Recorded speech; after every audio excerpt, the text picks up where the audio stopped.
This is a continuation of our study of Lachish. We left off getting acquainted with some of the major features of the site. Now we'll examine the site, reconstructing as best we can its history, both from literary sources and from the archaeological excavations on the site. First, we'll focus on pre-pottery Neolithic, Chalcolithic, reaching down through early Bronze III. Evidence of habitation in the pottery Neolithic and Chalcolithic era is shown by some pottery shards and flint implements. Some Egyptian finds indicate that there was contact with Egypt during the early Bronze Age, level 1. By the point of early Bronze III, the evidence indicates that Lachish was a fairly large settlement, and it may have extended to the outer edges of the mound. We can assume that Lachish was surrounded by a wall, as were other cities in Canaan at that period. However, evidence of a wall has not been explicitly recovered. When we come to the intermediate Bronze period, evidence indicates that scarcely anyone was living on the site at that time.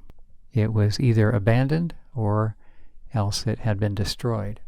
There were no indications, however, of violent destruction or fire destruction at this point. Settlement resumes in Middle Bronze I. By the period of Middle Bronze II, Lachish has grown to become a major city-state in this portion of Canaan. According to an estimate by Israel Finkelstein, this city-state, and now we're talking about not just the mound, but the territory that is governed from this site, that city-state would reach as much as some 350 square miles and had as many as 5,600 inhabitants. On the mound itself, we now discover fortifications. We discover a palace. We discover tombs that are richly furnished. At this point, on the western side, a fosse or ditch had been cut down to the bedrock level. Evidently, this is where the Fosse Temple later was located. Around 1550, there is evidence of the palace being destroyed by fire. We are not sure what agency caused it.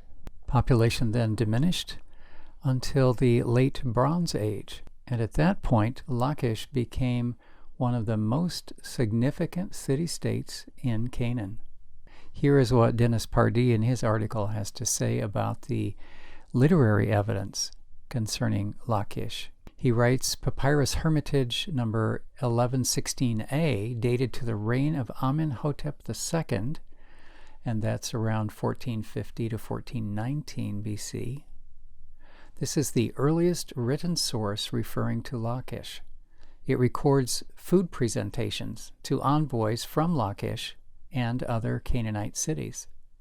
He continues, some cuneiform tablets containing letters from the kings of Lachish to their overlords, namely pharaohs Amenhotep III and Amenhotep IV, in the 14th century BCE, were found at Tel El Amarna in Egypt.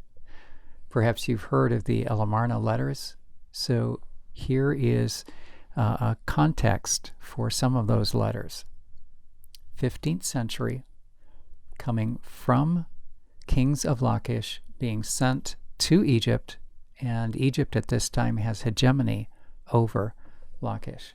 Archaeologists surmise that late Bronze Lachish seems to have been left unfortified. I wonder if that's due to the strength of the Egyptian relationship. In addition, that ditch or fosse on the western side had been abandoned, and this is the era when that becomes the location for building a modest temple. Later on, that temple, in its third iteration, was destroyed by fire. This probably took place near the end of the 13th century, around 1200 BC. In one of the pits associated with the Fosse Temple, there was found a ring with the name of Ramses II. His reign spans 1279 to 1213 BC.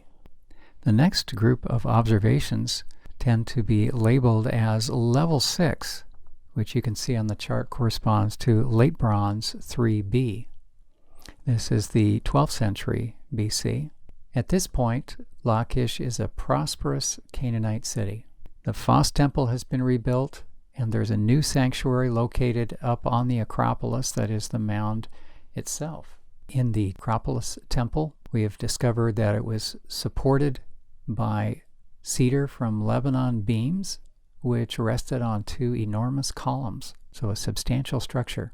There is more evidence that Lachish is under direct Egyptian hegemony, including some bowl fragments inscribed in hieratic script that seem to indicate that harvest tax was being paid to an Egyptian religious institution. That level 6 of Lachish suffered destruction by fire in about 1130 BC. Scholars differ as they try to ascertain who was responsible for the destruction. Some attribute it to the invasion of sea peoples. Others say it may have been the Israelites under Joshua. You'll notice that level 5 comes along in the 11th century. This corresponds to early Iron Age 2A.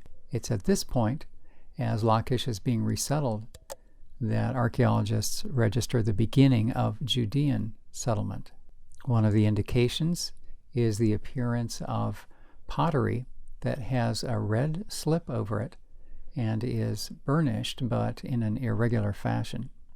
You'll recall that one of the biblical associations with Lachish mentioned earlier was fortification of this town under the rule of Rehoboam.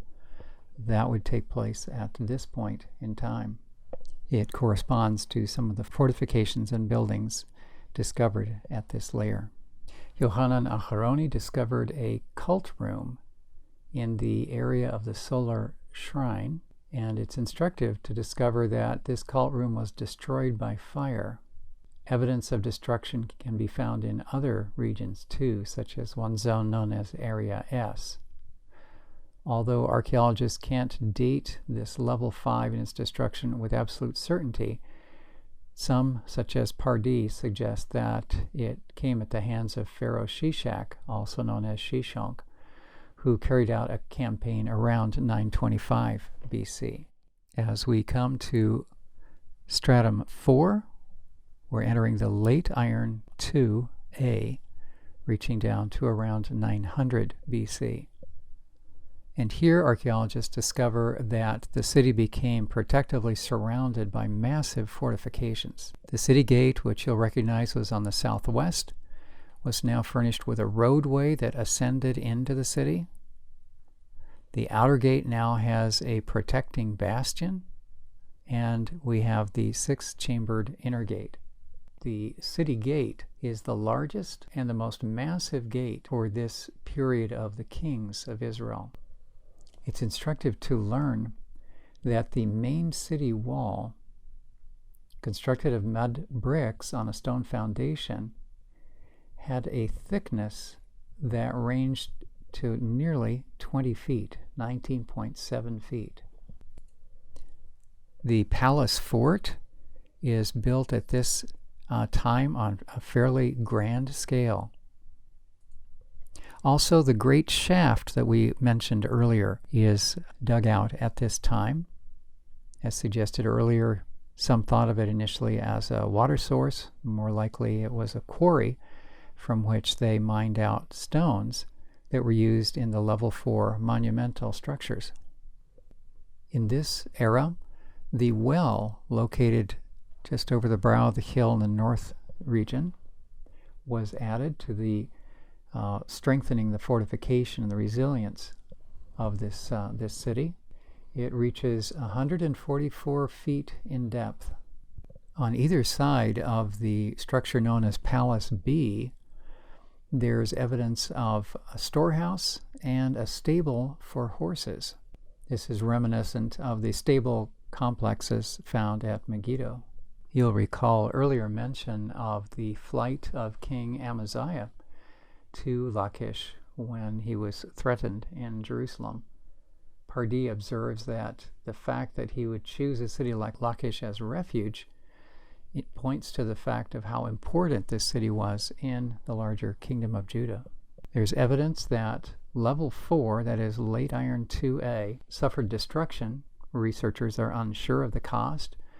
Some suppose that it might have been an earthquake, such as the one that occurred around 760 BC, noted in Amos, associated with the reign of Uzziah. In level 3, we observe considerable rebuilding of the level 4 fortress city that involved enlargement of the city gate complex, the enclosure wall, and the palace fort. Domestic houses are densely built, leading scholars to infer an increase in population vis-a-vis level 4. A structure known as Palace C measures about 250 feet by 118 feet, and this ranks as the largest edifice presently known in ancient Israel.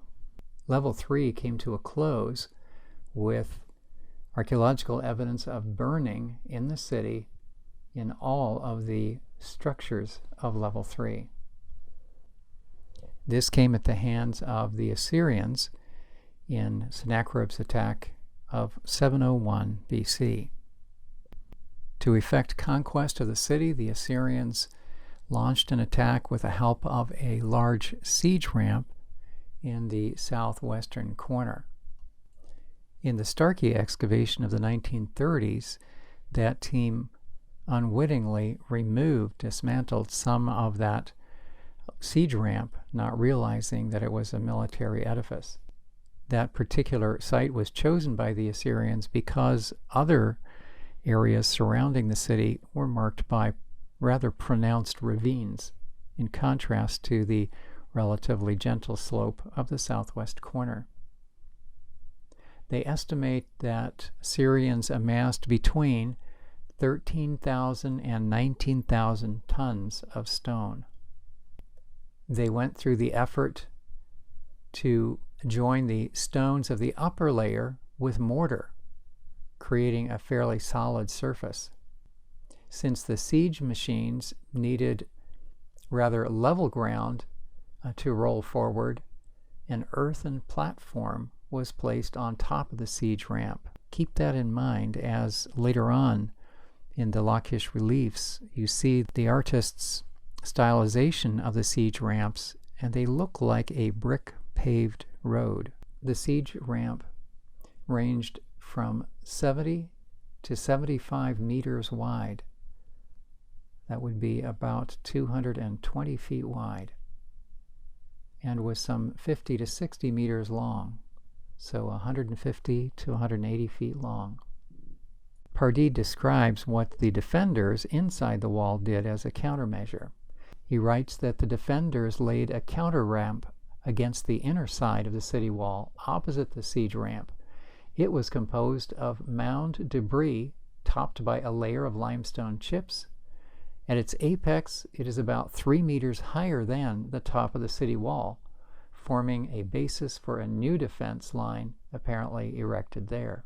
He goes on, when the defense positions on top of the city walls collapsed, the Assyrians had to extend the siege ramp in order to attack the new, higher defense line. The second stage of the siege ramp is also composed of boulders. As you will see in later slides, archaeologists have recovered evidence of the weaponry, particularly sling stones and arrowheads of metal and bone. In addition, they discovered large stones weighing as much as 100 to 200 kilograms, bored through with holes that would have been swung in pendulum fashion back and forth from the top of the wall by the defenders to dislodge siege ladders. Starkey, in the excavations of the 1930s, discovered a mass burial associated with this era They're described as scattered, disarticulated skeletons of about 1,500 individuals. They're found in some caves nearby. These include men, women, and children. It's thought these may have been casualties of the 701 sack of Lachish.